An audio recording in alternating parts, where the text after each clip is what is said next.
citing those numbers to the SEC when you make your quarterly report? Well, Senator, I'm not sure it would make as much sense to include it in the SEC filing, but we file it publicly so that way everyone can see this. And I'd be happy to follow up and talk about what specific metrics. I think the specific things that some of the ones that you just mentioned around underage people on our services, we don't allow people under the age of 13 on our service. So if we find anyone who's under the age of 13, we remove them from our service. Now, I'm not saying that people don't lie and that there aren't anyone who's under the age of 13 who's using it, but we're not going to be able to count how many people there are, because fundamentally, if we identify that someone is underage, we remove them from the service. I think that's really important that we get actual numbers, because these are real human beings. That's why all these parents and others are here, because each time that a young person is exposed to this kind of unwanted material and they get hooked, it is a danger to that individual. So I'm hoping that you are saying that you do report this kind of information to, if not the SEC, that it is made public. I think I'm hearing that, yes, you do. So, yeah, Senator, I think we report more publicly on our enforcement than any other company in the industry.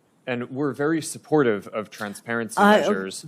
I am running out of time, Mr. Zuckerberg, but so I will follow up with what exactly it is that you do report. Again, for you, when Meta automatically places young people's accounts, and you testified to this, on the most restrictive privacy and content sensitivity sessions, and yet teens are able to opt out of these safeguards. Isn't that right? It's not mandatory that they remain on these settings. They can opt out. Senator, yes, we default teens into a private account so that they have a private and restricted experience, but some teens want to be creators and want to have content that they share more broadly, and I don't think that that's something that should just blanketly be banned. Why not? I think it should be mandatory that they remain on the more restrictive settings. Senator, I think that there's I mean, a lot of teens create amazing things, and I think with the right supervision and parenting and controls, I think that that's like, I don't think that that's the type of thing that you want to just not allow anyone to be able to do. I think you want to make it so that my time is up, but I have to say that there is an argument that you all make for every single thing that we are proposing, and I share the concern that I have about the blanket limitation on liabilities that we provide all of you, and I think that has to change, and that is on us, on Congress, to make that change. Thank you, Mr. Chairman. Thank you, Senator Rono. Senator Cott. Mr. Chu, let's cut straight to the chase. Is TikTok under the influence of the Chinese Communist Party? No, Senator. We are a private business. Okay, so you can see that your parent, ByteDance, is subject to the 2017 national security law, which requires Chinese companies to turn over information to the Chinese government and conceal it from the rest of the world. You concede that, correct? Senator, the Chinese That's no business. question. You conceded it early. Any company that does, any global business that does business in China has to follow their local laws. Isn't it the case that ByteDance also has an internal Chinese Communist Party committee? Like I said, all businesses that operate in China have to follow their local laws. So your parent company is subject to the national security law that requires it to answer to the party. It has its own internal Chinese Communist Party committee. You answer to that parent company, but you expect us to believe that you're not under the influence of the Chinese Communist Party? I understand this concern, Senator, which is why we built Project Texas. It was a yes or no question. Okay. Well, you used to work for ByteDance, didn't you? You were the CFO for ByteDance? That is correct, Senator. In April 2021, while you were the CFO, the Chinese Communist Party's China Internet Investment Fund purchased a 1% stake in ByteDance's main Chinese subsidiary, the ByteDance Technology Company. In return for that so-called 1% golden share, the party took one of 3 board seats at that subsidiary company. That's correct, isn't it? It's for the Chinese business. Is that correct? It's for the Chinese business, yes. That deal was finalized on April 30th, 2021. Isn't it true that you were appointed the CEO of TikTok the very next day on May 1, 2021? Well, it's a coincidence.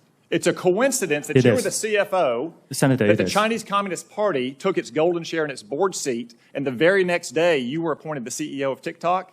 That's a hell of a coincidence. It really is, Senator. Yeah, it is. Okay. And before ByteDance, you were at a Chinese company called Xiaomi, is that correct? Yes, I used to work around the world. Where did you live when you worked at Xiaomi? I lived in China, like many expats. Where exactly? In Beijing, in China. How many years did you live in Beijing? Senator, I worked there for about 5 years. So you lived there for 5 years? Yes. Isn't it the case that Xiaomi was sanctioned by the United States government in 2021 for being a communist Chinese military company? I'm here to talk about TikTok. I think they then had a lawsuit and it was overturned. I can't remember the details. It's another company. It was the Biden administration that reversed those sanctions, just like, by the way, they reversed the terrorist designation on the Houthis in Yemen. How's that working out for them? But it was sanctioned as a Chinese communist military company. So you said today, as you often say, that you live in Singapore. Of what nation are you a citizen? Singapore. Are you a citizen of any other nation? No, Senator. Have you ever applied for Chinese citizenship? Senator, I served my nation in Singapore. No, I did not. Do you have a Singaporean passport? Yes, and I served my military for two and a half years in Singapore. Do you have any other passports from any other nations? No, Senator. Your wife is an American citizen. Your children are American citizens. That's correct. Have you ever applied for American citizenship? No, not yet. Okay. Have you ever been a member of the Chinese Communist Party? Senator, I'm Singaporean. No. Have you ever been associated or affiliated with the Chinese Communist Party? No, Senator. Again, I'm Okay. Singaporean. Let me ask you some hopefully simple questions. You said earlier, in response to a question, that what happened at Tiananmen Square in June of 1989 was a massive protest. Did anything else happen in Tiananmen Square? Yes, I think it's well documented. There was a massacre. There was yeah. the indiscriminate slaughter of hundreds or thousands of Chinese citizens. Do you agree with the Trump administration and the Biden administration that the Chinese government is committing genocide against the Uyghur people? Senator, I've said this before. I think it's really important that anyone who cares about this topic or any topic can freely express themselves on TikTok. It's a very simple question that unites both parties in our country and governments around the world. Is the Chinese government committing genocide against the Uyghur people? Senator, anyone, including, you can come into TikTok and talk about this topic I'm asking you, or any topic that matters to you. You are a worldly, cosmopolitan, well-educated man who's expressed many opinions on many topics.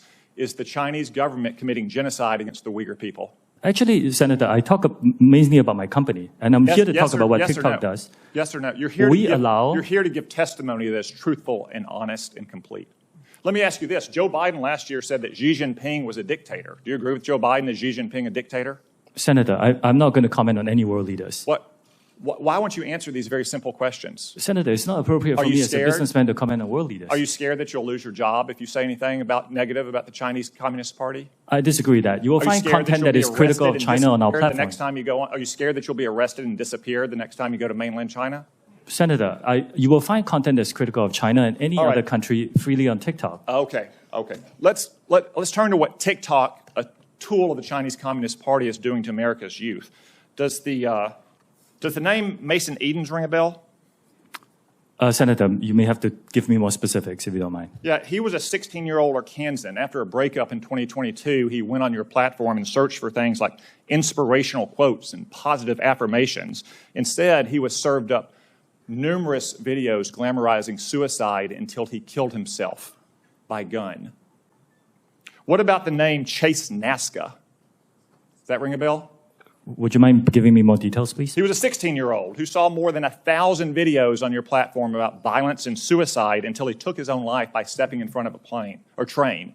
Are you aware that his parents, Dean and Michelle, are suing TikTok and ByteDance for pushing their son to take his own life? Yes, I'm aware of that. Okay. Finally, Mr. Chu, has the Federal Trade Commission sued TikTok during the Biden administration? Senator, I cannot talk about whether there's any ongoing... Are you currently being sued by the Federal Trade Commission? Senator, I cannot talk about any potential lawsuits. I didn't say whether they potential, happen or not. actual. Are you being sued by the Federal Trade Commission? Senator, I think I've given you my answer. I cannot talk about. The answer is no. Ms. Yacarino's company is being sued, I believe. Mr. Zuckerberg's company is being sued, I believe. Yet TikTok, the agent of the Chinese Communist Party, is not being sued by the Biden administration. Are you familiar with the name Christina Kafara? You may have to give me more details. Christina Kafara was a paid advisor to ByteDance, your communist-influenced parent company. She was then hired by the Biden FTC to advise on how to sue Mr. Zuckerberg's company. Senator, ByteDance is a global company and not a Chinese Communist company. It's owned by global investors. Public reports indicate that your lobbyists visited the White House more than 40 times in 2022. How many times did your company's lobbyists visit the White House last year? I don't know that, Senator. Are you aware that the Biden campaign and the Democratic National Committee is on your platform? They have TikTok accounts? Senator, we encourage people to come on Which, to by create the way, organic, they won't authentic content. they won't let their staffers use their personal phones. They give them separate phones that they only use TikTok on. We encourage everyone to join, including yourself, Senator. So all these companies are being sued by the FTC. You're not. The FTC has a former paid advisor or parent talking about how they can sue Mr. Zuckerberg's company. Joe Biden's reelection campaign, the Democratic National Committee, is on your platform. Let me ask you, have you or anyone else at TikTok communicated with or coordinated with the Biden administration, the Biden campaign, or the Democratic National Committee to influence the flow of information on your platform? We work with any creators who want to use our campaign. It's all the same process that we have. So what we have here, we have a company that's a tool of the Chinese Communist Party that is poisoning the minds of America's children, in some cases driving them to suicide, and that at best the Biden administration is taking a pass on, at worst maybe in collaboration with. Thank you, Mr. Chu. Thank you, Senator Cotton. So we're going to take a break now. Senate Judiciary Committee will resume. We have 9 senators who have not asked questions yet in 7-minute rounds. And we'll turn first to Senator Padilla. Thank you, Mr. Chair. Colleagues, as we reconvene, I'm proud once again to share that I am one of the few senators with younger children. And I lead with that because as we are having this conversation today, it's not lost on me that between my children, who are all now in the teen and preteen category, and their friends, I see this issue very up close and personal. And in that spirit, I want to take a second to just acknowledge and thank all the parents who are in the audience today, many of whom have shared their stories with our offices, and I credit them for finding strength through their suffering, through their struggle, and channeling that into the advocacy that is making a difference. I thank all of you. Now, I appreciate, again, personally, the challenges that parents and caretakers, school personnel, and others face in helping our young people navigate this world of social media and technology in general. Now, the services our children are growing up with provide them unrivaled access to information. I mean, this is beyond what previous generations have experienced. And that includes learning opportunities, socialization, and much, much more. But we also clearly have a lot of work to do to better protect our children from the predators and predatory behavior that these technologies have enabled. And yes, Mr. Zuckerberg, that includes exacerbating the mental health crisis in America. Nearly all teens, we know, have access to smartphones and the internet and use the internet daily. And while guardians do have primary responsibility for caring for our children, the old adage says it takes a village. And so society as a whole, including leaders in the tech industry, must prioritize the health and safety of our children. Now, dive into my questions now and be specific, platform by platform, witness by witness, on the topic of some of the parental tools you have each made reference to. Mr. Citron, how many minors are on Discord, and how many of them have caretakers that have adopted your Family Center tool? And if you don't have the numbers, just say that quickly and provide that to our office. We can follow up with you on that. How have you ensured that young people and their guardians are aware of the tools that you offer? We make it very clear to teens on our platform what tools are available, and our Teen Safety Assist is enabled by default. What specifically do you do? What may be clear to you is not clear to the general public. So what do you do, in your opinion, to make it very clear? So our Teen Safety Assist, which is a feature that helps teens keep themselves safe, in addition to blocking and blurring images that may be sent to them, that is on by default for teen accounts, and it cannot be turned off. We also have, we market and to our teen users directly on our platform. We launched our Family Center. We created a promotional video. We put it directly in our product. So when every teen opened the app, in fact, every user opened the app, they got an alert like, hey, Discord has this, and they want you to use it. Thank you. Look forward to the data that we're requesting from Mr. Zuckerberg. Across all of Meta services, from Instagram, Facebook, Messenger, and Horizon, how many minors use your applications? And of those minors, how many have a caretaker that has adopted the parental supervision tools that you offer? Sorry, I can follow up with the specific stats on that. Okay, it would be very helpful, not just for us to know, but for you to know as the leader of your company. And how, same question, how are you ensuring that young people and their guardians are aware of the tools that you offer?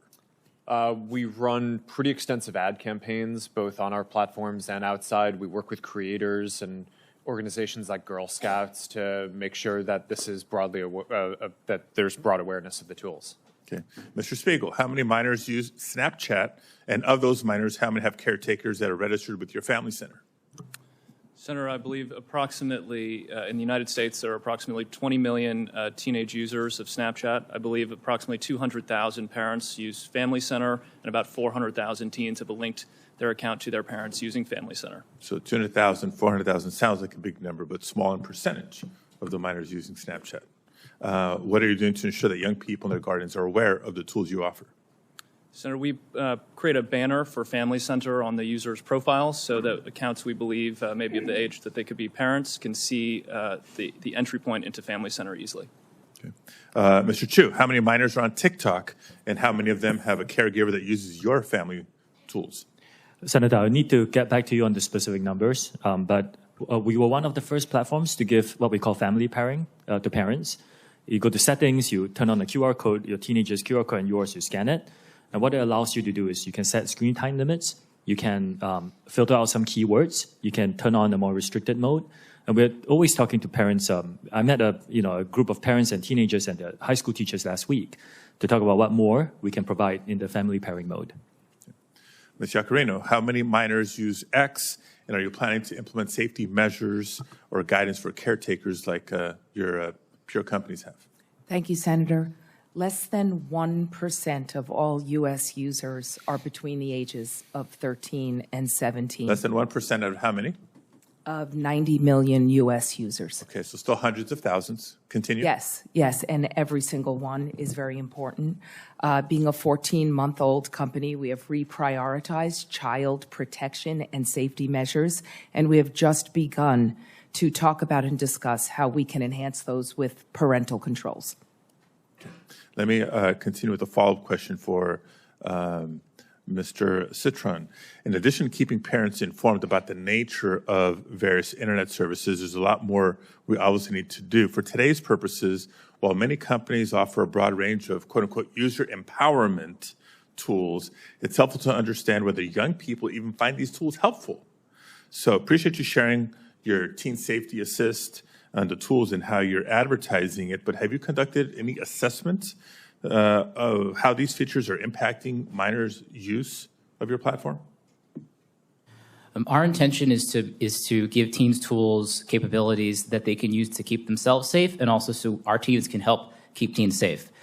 We recently launched Teen Safety Assist last year, and I do not have a study off the top of my head, but we'd be happy to follow up with you on that. Okay. My time is up. I'll have follow-up questions for each of you, either in the second round or through statements for the record on a similar assessment of the tools that you've proposed. Thank you, Mr. Chair. Thank you, Senator Padilla. Senator Kennedy.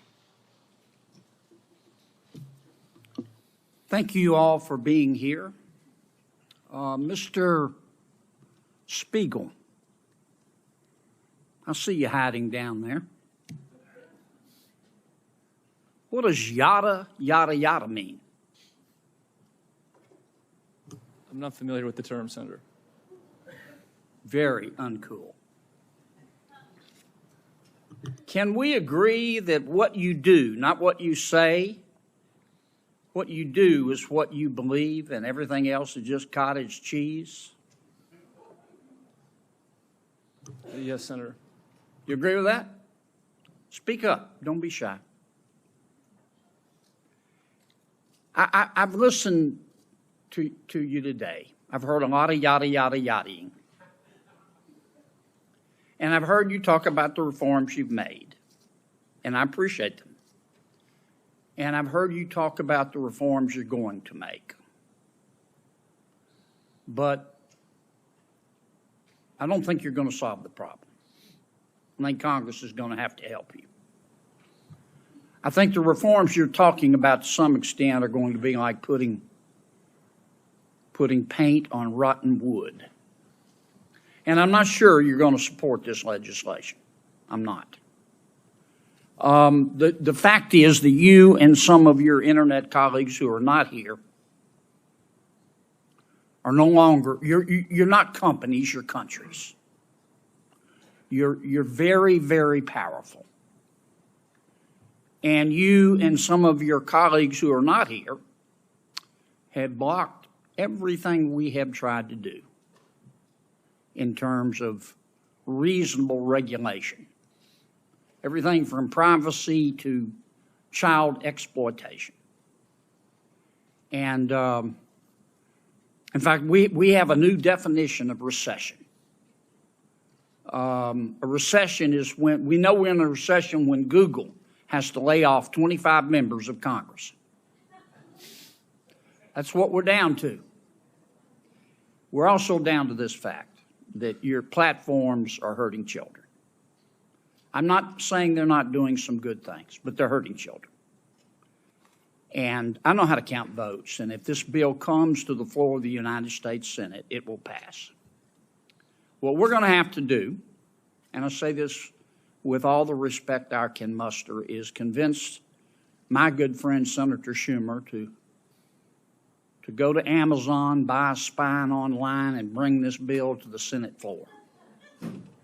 And the House will then pass it.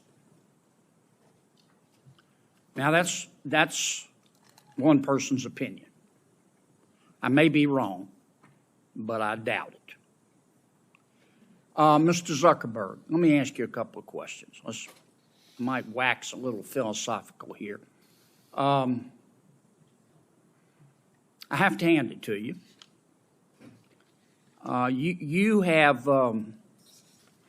You have convinced over 2 billion people to give up all of their personal information, every bit of it, in exchange for getting to see what their high school friends had for dinner Saturday night.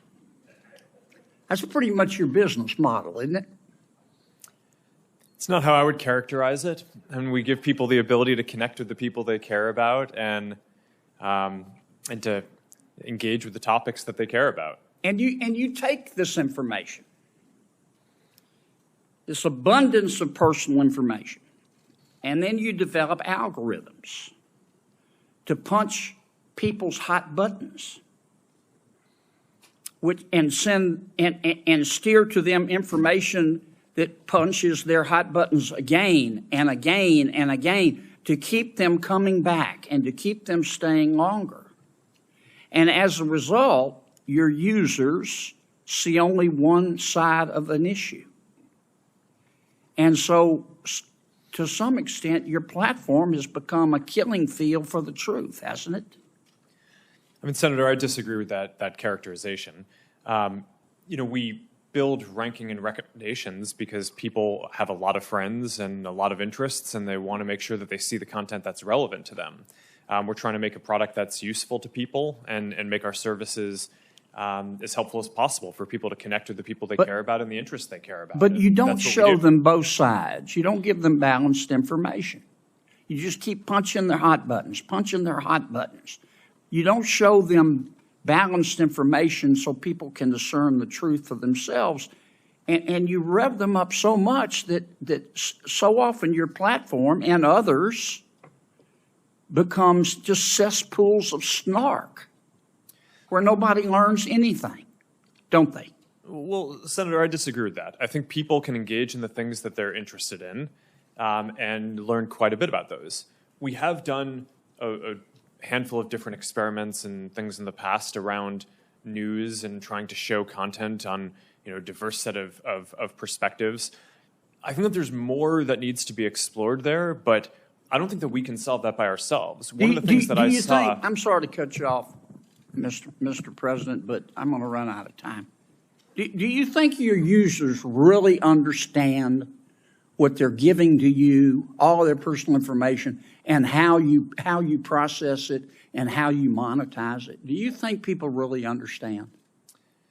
Senator, I think people understand the basic terms. I mean, I think that there's. I actually think that a lot of people overestimate how much information It's been there a is couple that of we years have. since we talked about this. Does your user agreement still suck?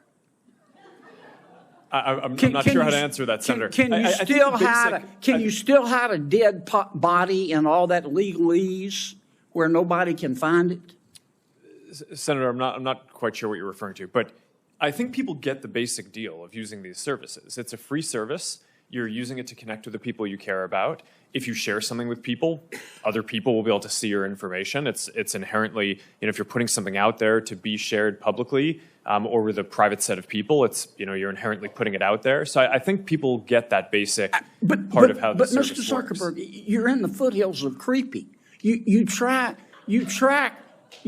people who aren't even Facebook users. You track your own people, your own users who are your product, even when they're not on Facebook. I'm going to land this plane pretty quickly, Mr. Chairman. I mean, it's creepy. And I understand you make a lot of money doing it, but I just wonder if our technology is greater than our humanity. I mean, let me ask you this final question. Instagram is harmful to young people, isn't it? Senator, I disagree with that. That's not what the research shows on balance. That doesn't mean that individual people don't have issues and that there aren't things that we need to do to help provide the right tools for people. But across all the research that we've done internally, I mean, the survey that the senator previously cited, there are 12 or 15 different categories of harm that we asked teens if they felt that Instagram made it worse or better. And across all of them, except for the one that Senator Hawley cited, more people said that using Instagram made the different issues that they face, Mr. Zuckerberg. either positive or. We just have to agree to disagree. If you believe that Instagram, I'm not saying it's intentional, but if you agree that if you think that Instagram is not hurting millions of our young people, particularly young teens, particularly young women, you shouldn't be driving. It is. Thanks. Senator Butler. Thank you, Mr. Chair, and thank you to our panelists who've come to have an important conversation with us. Most importantly, I want to appreciate the families who have shown up to continue to be remarkable champions of your children and your loved ones, for being here, and in particular to California families that I was able to just talk to on the break, the families of Sammy Chapman from Los Angeles and Daniel Puerta from Santa Clarita. They are here today and are doing some incredible work to not just protect the memory and legacy of their boys, but the work that they're doing is going to protect my 9-year-old. And that is indeed why we're here. There are a couple questions that I want to ask some individuals. Let me start with a question for each of you. Mr. Citron, have you ever sat with a family and talked about their experience and what they need from your product? Yes or no? Yes, I have spoken with parents about how we can build tools to help them. Mr. Spiegel, have you sat with families and young people to talk about your products and what they need from your product? Yes, Senator. Mr. Hsu? Yes, I just did it 2 weeks ago, for example. I don't want to know what you did for the hearing prep, Mr. Chu. I just wanted to know if it's you an example. did anything Senator, in it's an terms example. of designing the product that you are creating. Mr. Zuckerberg, have you sat with parents and young people to talk about how you design product for your consumers? Yes, over the years, I've had a lot of conversations with parents. You know, that's interesting, Mr. Zuckerberg, because we talked about this last night and you gave me a very different answer. I asked you this very question. Well, I told you that I didn't know what specific processes our company had. No, Mr. for Zuckerberg, answering. you said to me that you had not. I must have misspoke. I want to give you the room to misspeak, Mr. Zuckerberg, but I asked you this very question. I asked all of you this question, and you told me a very different answer when we spoke. But I won't belabor it. Can I, a number of you have talked about X, Ms. Giacarino, have you talked to parents directly, young people, about designing your product? As a new leader of X, the answer is yes. I've spoken to them about the behavioral patterns because less than 1% of our users are in that age group. But yes, I have spoken to them. Thank you, ma'am. Mr. Spiegel, there are a number of parents whose children have been able to access illegal drugs on your platform. What do you say to those parents? Well, Senator, we are devastated that we cannot To the parents, what do you say to those parents, Mr. Spiegel? I'm so sorry that we have not been able to prevent these tragedies. We work very hard to block all search terms related to drugs from our platform. We proactively look for and detect drug-related content. We remove it from our platform, preserve it as evidence, and then we refer it to law enforcement for action.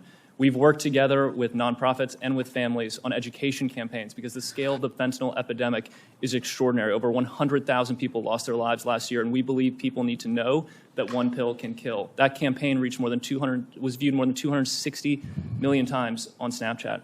We also Mr. Spiegel, there are two fathers in this room who lost their sons. They're 16 years old.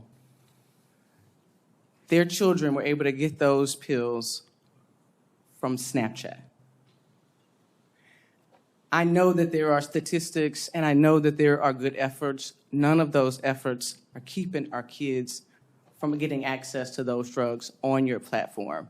As a California company, all of you, I've talked with you about what it means to be a good neighbor and what California families and American families should be expecting from you. You owe them more than just a set of statistics. And I look forward to you showing up on all pieces of this legislation, all of you, showing up on all pieces of legislation to keep our children safe. Mr. Zuckerberg, I want to come back to you. I talked with you about being a parent to a young child who doesn't have a phone, is not on social media at all. And one of the things that I am deeply concerned with as a parent to a young black girl is the utilization of filters on your platform that would suggest to young girls utilizing your platform the evidence that they are not good enough as they are. I want to ask more specifically and refer to some unredacted court documents that reveal that your own researchers concluded that these face filters that mimic plastic surgery negatively impact youth mental health indeed and well-being. Why should we believe that because that you are going to do more to protect young women and young girls when it is that you give them the tools to affirm the self-hate that is spewed across your platforms? Why is it that we should believe that you are committed to doing anything more to keep our children safe? Sorry, there's a lot to unpack there. There we is give a lot. People tools to express themselves in different ways, and people use face filters and different tools to make media and photos and videos that are fun or interesting across a lot of the different products that are Plastic surgery pens are good tools to express creativity. Senator, I'm not speaking to that Skin lightening specifically. tools are tools Senator, to express creativity. This is the direct thing that I'm asking about. I'm not defending any specific one of those. I think that the ability to kind of filter and and edit images is generally a useful tool for expression. For that specifically, I'm not familiar with the study that you're referring to, but we did make it so that we're not recommending this type of content to teens. I made no reference to a study, to court documents that revealed your knowledge of the impact of these types of filters on young people generally, young girls in particular. Senator, I disagree with that characterization. I think that there have been hypotheses. Court documents? I haven't seen any document that says okay, that, Mr. Zuckerberg, my time is up. I hope that you hear what is being offered to you and are prepared to step up and do better. I know this Senate committee is going to do our work to hold you to greater account. Thank you, Mr. Chair. Senator Tillis. Thank you, Mr. Chair. Thank you all for being here. I don't feel like I'm going to have an opportunity to ask a lot of questions, so I'm going to reserve the right to submit some for the record. But I have heard, we've had hearings like this before. I've been in the Senate for 9 years. I've heard hearings like this before. I've heard horrible stories about people who have died, committed suicide, been embarrassed. Every year, we have an annual flogging every year. And what materially has occurred over the last 9 years? Do any of you all, just yes or no question, do any of you all participate in an industry consortium trying to make this fundamentally safe across platforms? Yes or no, Mr. Zuckerberg? Yes. There's a variety of organizations do you participate that we work. Which organizations? I should say, does anyone here not participate in an industry? I actually think it would be immoral for you all to consider it a strategic advantage to keep safe or to keep private something that would secure all these platforms to avoid this sort of problem. Do you all agree with that?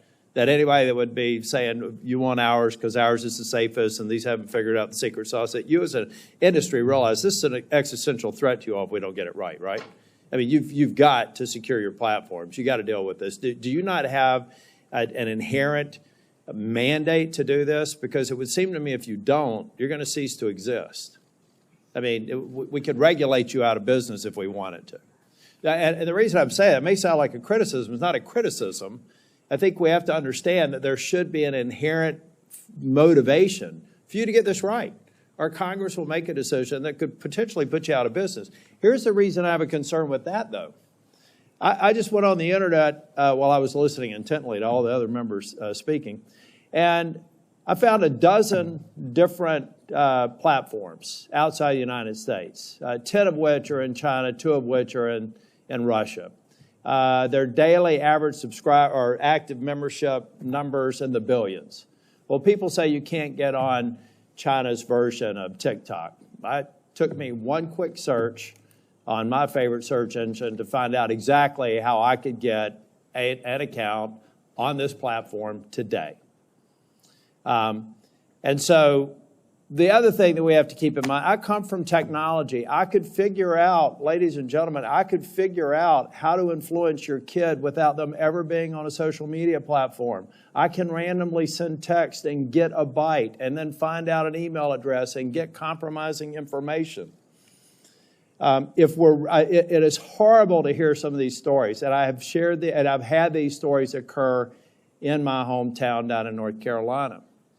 But if we only come here and make a point today and don't start focusing on making a difference, which requires people to stop shouting and start listening and start passing language here, the bad actors are just going to be off our shores. I have another question for you all. How many people, roughly, if you don't know the exact numbers, okay, roughly, how many people do you have looking 24 hours a day at these horrible images? And just go real quick with an answer down the line and filtering it out. It's most of the 40,000 about people who work on safety. And again? We have 2,300 people all over the world. Okay. We have 40,000 trust and safety professionals around the world. We have approximately 2,000 people dedicated to trust and safety and content moderation.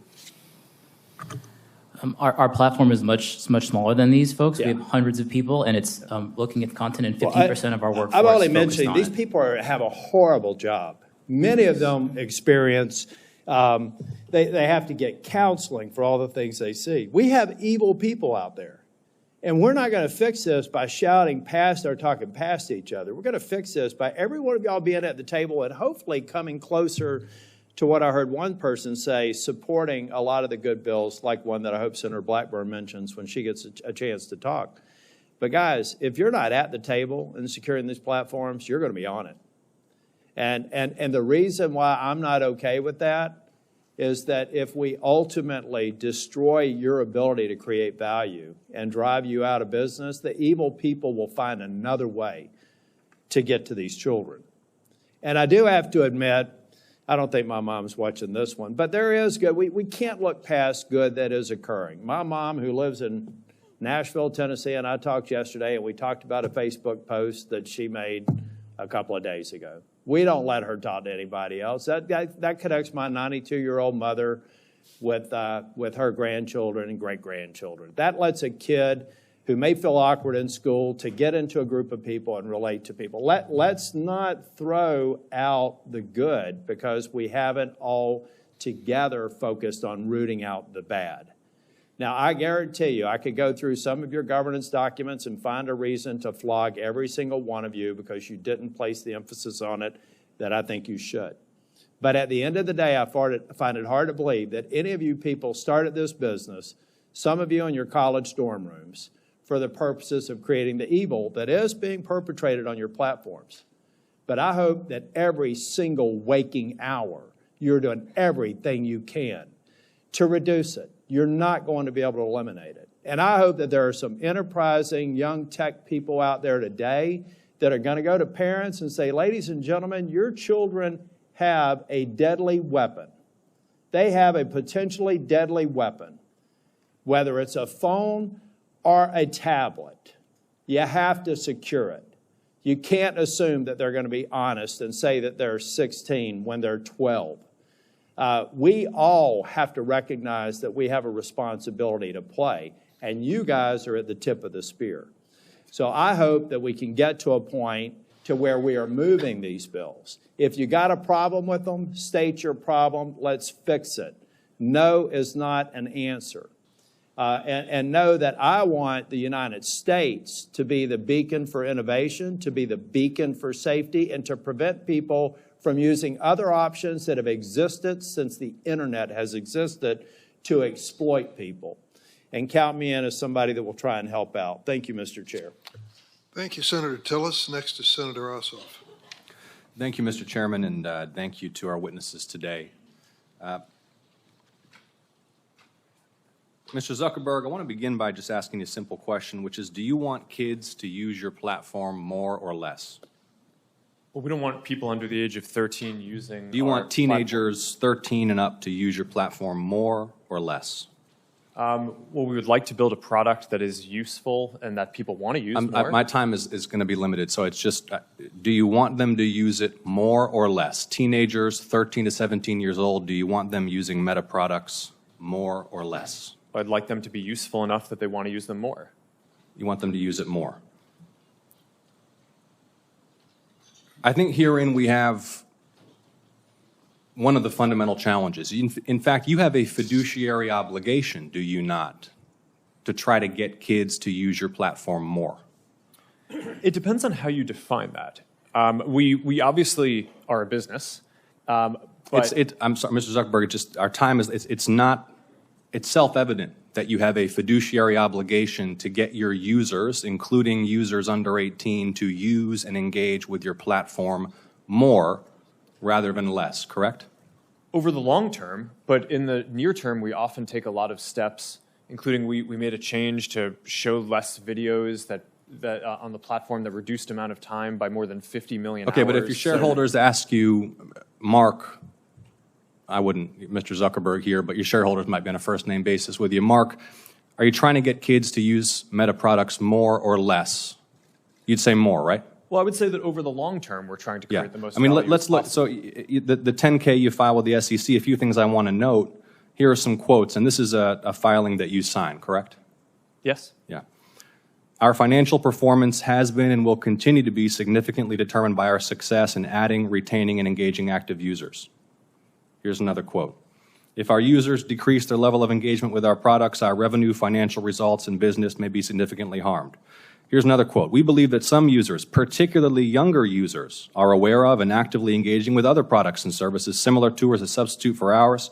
It continues, in the event that users increasingly engage with other products and services, we may experience a decline in use and engagement in key demographics or more broadly, in which case our business would likely be harmed. You have an obligation as the chief executive to encourage your team to get kids to use your platform more. Senator, Fundamental, I think this is... is that not self-evident? You have a fiduciary Senator, obligation to your shareholders to get kids to use your platform more. I think that the thing that's not intuitive is the direction is to make the products more useful, so that way people want to use them more. We don't give the teams running the Instagram feed or the Facebook feed a goal to increase the amount of time that people spend. Yeah, but we you don't dispute, goals. and your 10K makes clear you want your users engaging more and using more the platform. And I think this gets to the root of the challenge, because it's the overwhelming view of the public, certainly in my home state of Georgia, and we've had some discussions about the underlying science, that this platform is harmful for children. I mean, you are familiar with, and not just your platform, by the way, social media in general. 2023 report from the Surgeon General about the impact of social media on kids' mental health, which cited evidence that kids who spend more than 3 hours a day on social media have double the risk of poor mental health outcomes, including depression and anxiety. Are you familiar with that Surgeon General report and the underlying study? I read the report, yes. Do you dispute it? No, but I think it's important to characterize it correctly. I think what he was flagging in the report is that there seems to be a correlation, and obviously the mental health issue is very important, so it's something that needs to be studied we know. further. The thing is, that's everyone knows there's a correlation. Everyone knows that kids who spend a lot of time, too much time on your platforms are at risk. And it's not just the mental health issues. I mean, let me ask you another question. Is your platform safe for kids? I believe it is, but there's an important difference between correlation and causation. Because we're not going to be able to get anywhere. We want to work in a productive, open, honest, and collaborative way with the private sector to pass legislation that will protect Americans, that will protect American children above all, and that will allow businesses to thrive in this country. If we don't start with an open, honest, candid, realistic assessment of the issues, we can't do that. The first point is you want kids to use the platform more. In fact, you have an obligation to. But if you're not willing to acknowledge that it's a dangerous place for children, the internet is a dangerous place for children, not just your platform, isn't it? Isn't the internet a dangerous place for children? I think it can be. Yeah, there's both great things that people can do, and there are harms that we need to work to mitigate. It's a dangerous place for children. There are families here who have lost their children. There are families across the country whose children have engaged in self-harm, who have experienced low self-esteem, who have been sold deadly pills on the internet. The internet's a dangerous place for children, and your platforms are dangerous places for children. Do you agree? I think that there are harms that we need to work to mitigate. Okay. I mean, I'm not going to, I think overall... Why not? Why not? Why not just acknowledge it? Why do we have to do the very careful code? I disagree with the characterization Which character, that you have. that the internet's a dangerous place for children? I think you're trying to characterize our products as inherently dangerous, and I think that... Inherent or not, your products are places where children can experience harm. They can experience harm to their mental health. They can be sold drugs. They can be preyed upon by predators. They're dangerous places. And yet, you have an obligation to promote the use of these platforms by children. And look, all I'm trying to suggest to you, Mr. Zuckerberg, and my time is running short,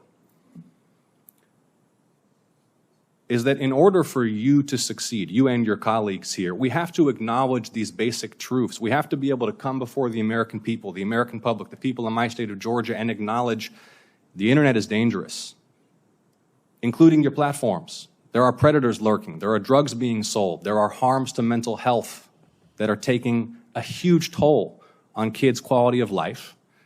And yet you have this incentive, not just you, Mr. Zuckerberg, all of you have an incentive to boost, maximize use, utilization, and engagement. And that is where public policy has to step in to make sure that these platforms are safe for kids. So kids are not dying, so kids are not overdosing, so kids are not cutting themselves or killing themselves because they're spending all day scrolling instead of playing outside. And I appreciate all of you for your testimony. We will continue to engage as we develop this legislation. Thank you. Senator from Tennessee. Thank you, Mr. Chairman. Thank you to each of you for coming. And I know some of you had to be subpoenaed to get here, but we do appreciate that you all are here. Mr. Chu, I want to come to you first.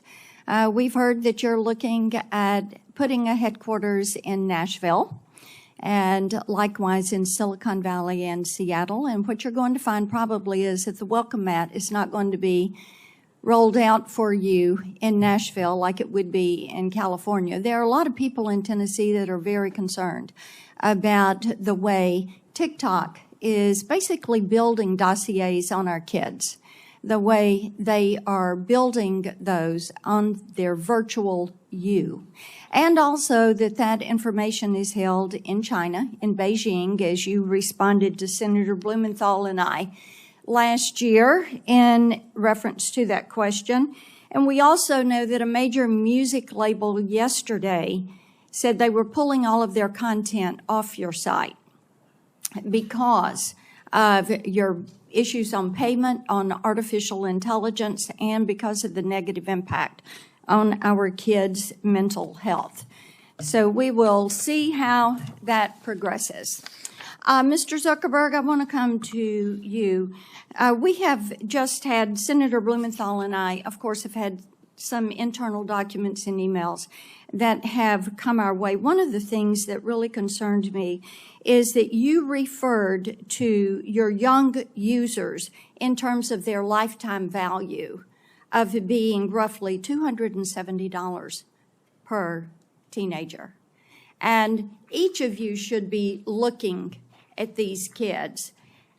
Their T-shirts they're wearing today say, I'm worth more than $270. We've got some standing up in those T-shirts. Now,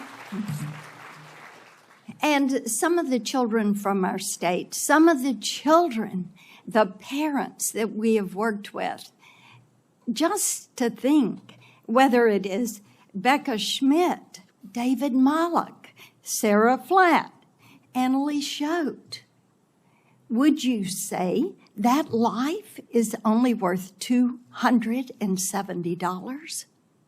What could possibly lead you? I mean, I listened to that. I know you're a dad. I'm a mom. I'm a grandmom.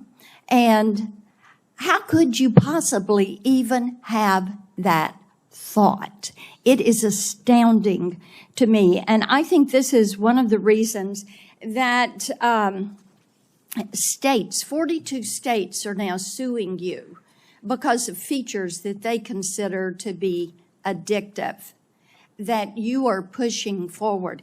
And in the emails that we've got from 2021 that go from August to November, there is the staff plan that is being discussed. And Antigone Davis, Nick Clegg, Sheryl Sandberg, Chris Cox, Alex Schultz, Adam Masseri are all on this chain of emails on the well-being plan. And then we get to one, Nick did email Mark for emphasis, to emphasize his support for the package, but it sounds like it lost out to various other pressures and priorities. See, this is what bothers us. Children are not your priority. Children are your product. Children you see as a way to make money.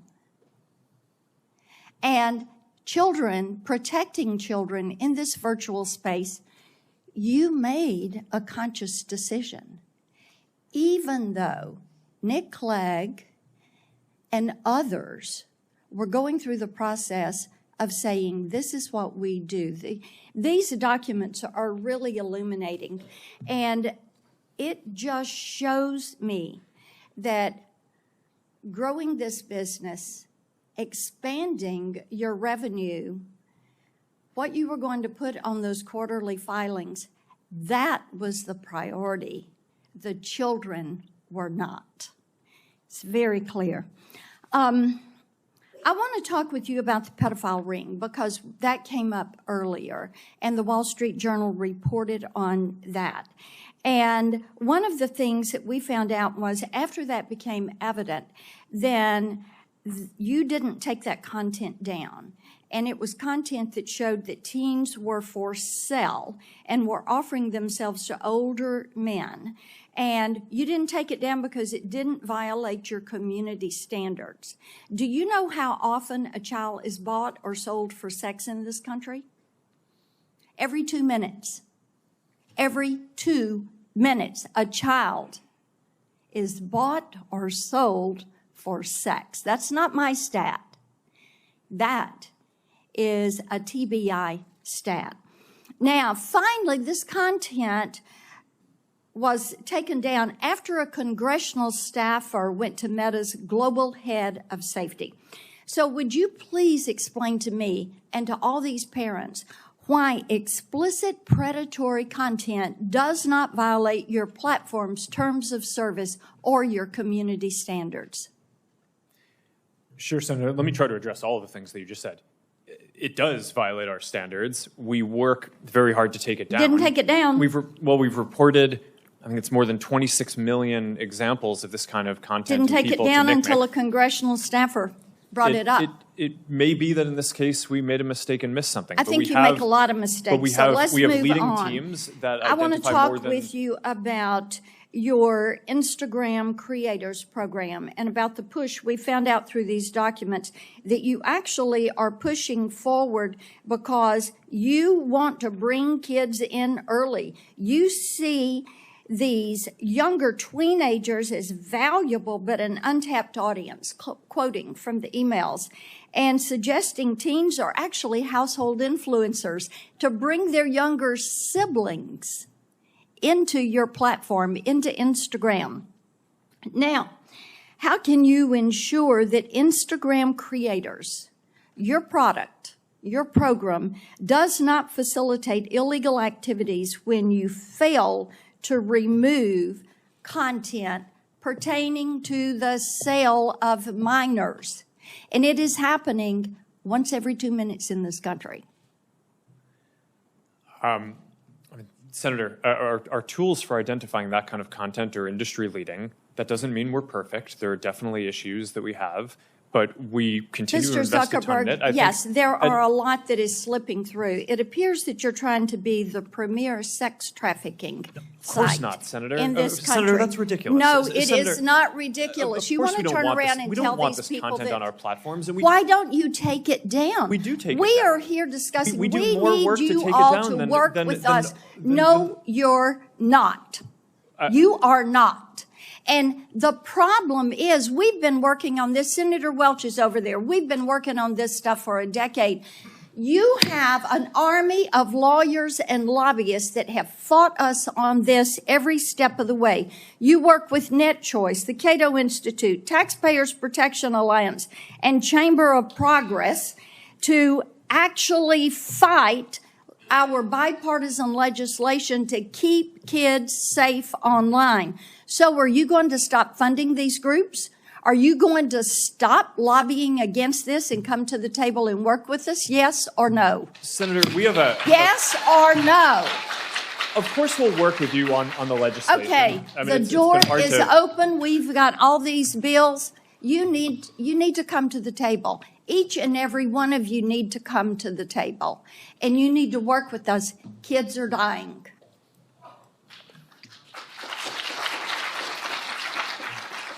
Senator Welch.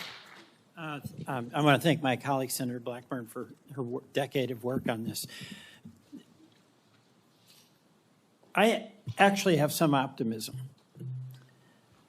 There is a consensus today that didn't exist, say, 10 years ago, that there is a profound threat to children, to mental health, to safety. There's not a dispute. That was in debate before. That's a starting point. Secondly, we're identifying concrete things that can be done in 4 different areas. 1 is industry standards.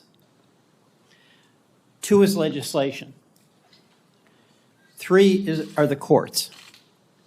And then 4 is a proposal that Senator Bennett, Senator Graham, myself, and Senator Warren have to establish an agency, a governmental agency, whose responsibility would be to engage in this on a systematic, regular basis with proper resources. And I just want to go through those.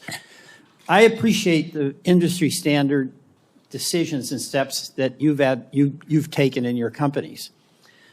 But it's not enough, and that's what I think you're hearing from my colleagues. Like, for instance, where there are layoffs in it is in the trust and verify programs. That's alarming because it looks like there is a reduction in emphasis on protecting things. Like, you just added, Ms. Iacarino, 100 employees in Texas in this category. And how many did you have before?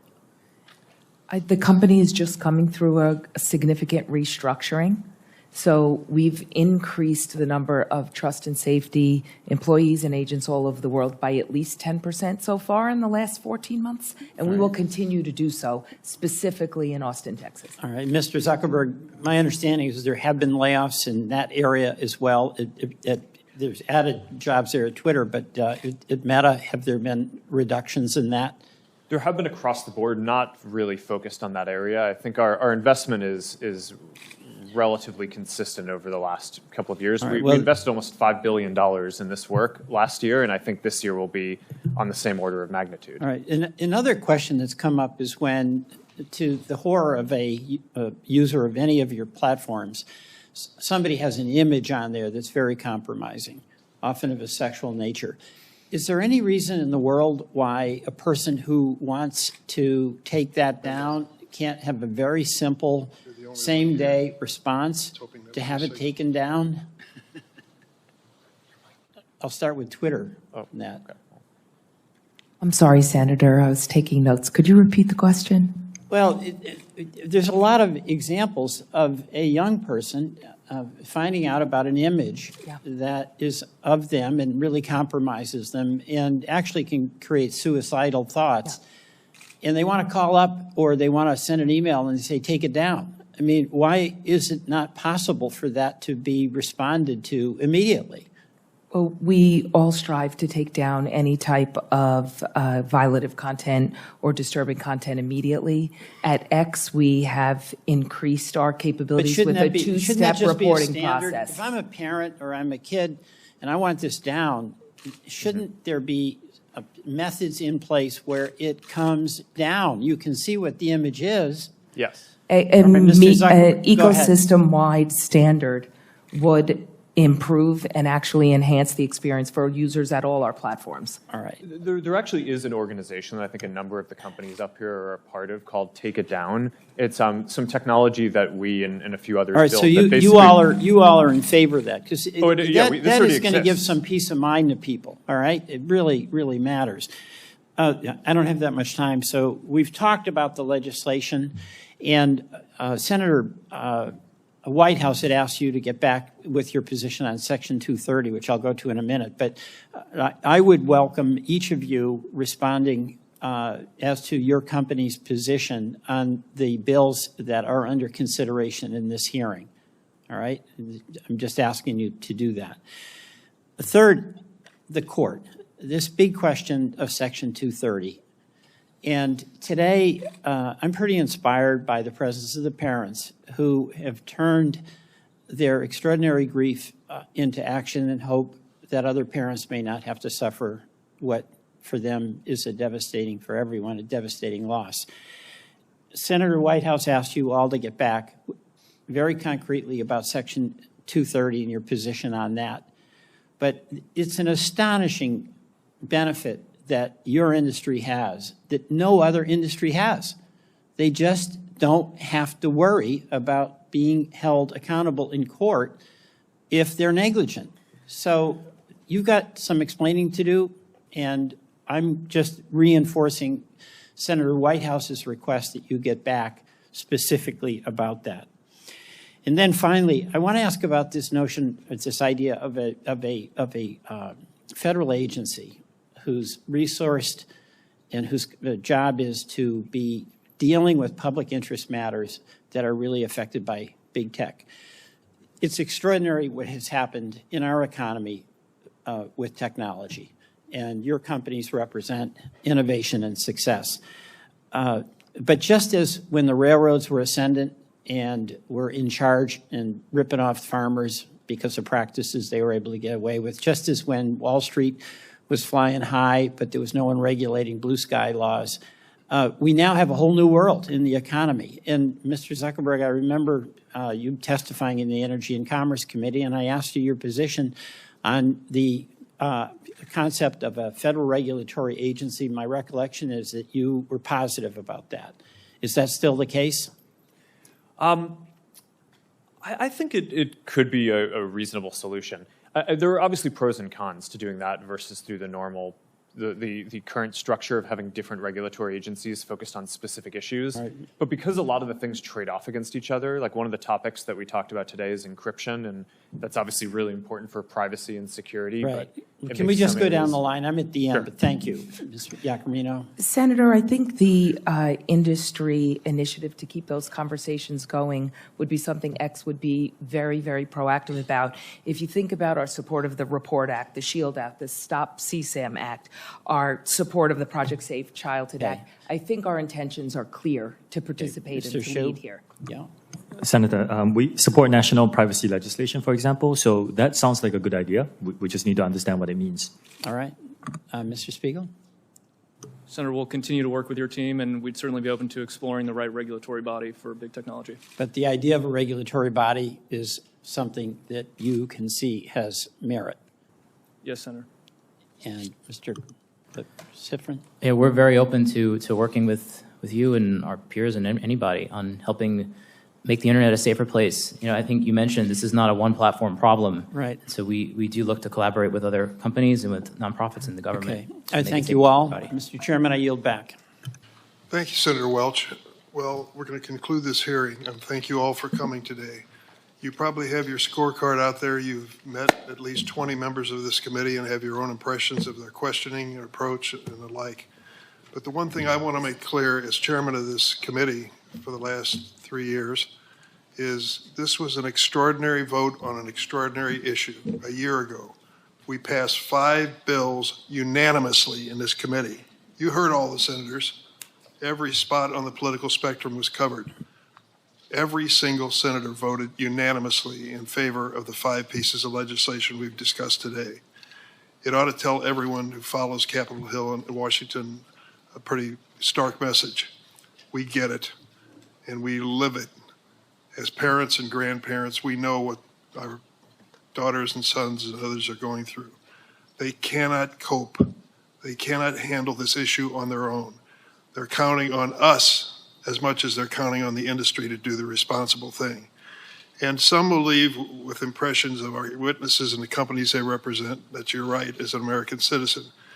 But you ought to also leave with the determination to keep the spotlight on us to do something, not just to hold a hearing, bring out a good, strong crowd of supporters for change, but to get something done. No excuses. No excuses. We've got to bring this to a vote. What I found in my time in the House and the Senate is that's the moment of reckoning. Speeches notwithstanding, press releases and the like. The moment of reckoning is when we call a vote on these measures. It's time to do that. I don't believe there's ever been a moment in America's wonderful history when a business or industry has stepped up and said, regulate us, put some legal limits on us. Businesses exist by and large to be profitable. And I think that we got to get behind that and say profitability at what cost.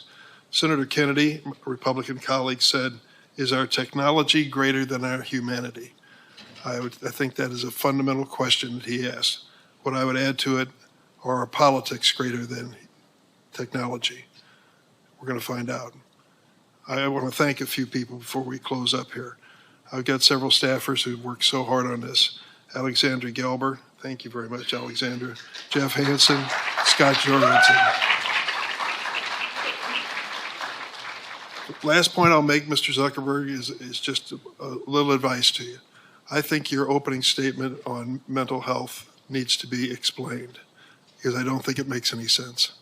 there isn't a parent in this room who's had a child that's gone through an emotional experience like this that wouldn't tell you and me they changed right in front of my eyes. They changed. They hold themselves up in their room. They no longer reached out to their friends. They lost all interest in school. These are mental health consequences that I think come with the abuse of this right to have access to this kind of technology. So I see my colleague said, you want to say a word? I think it was a good hearing. I hope something positive comes from it. Thank you all for coming. The hearing record is going to remain open for a week for statements, and questions may be submitted by senators by 5 p.m. on Wednesday. Once again, thanks to the witnesses for coming. The hearing stands adjourned.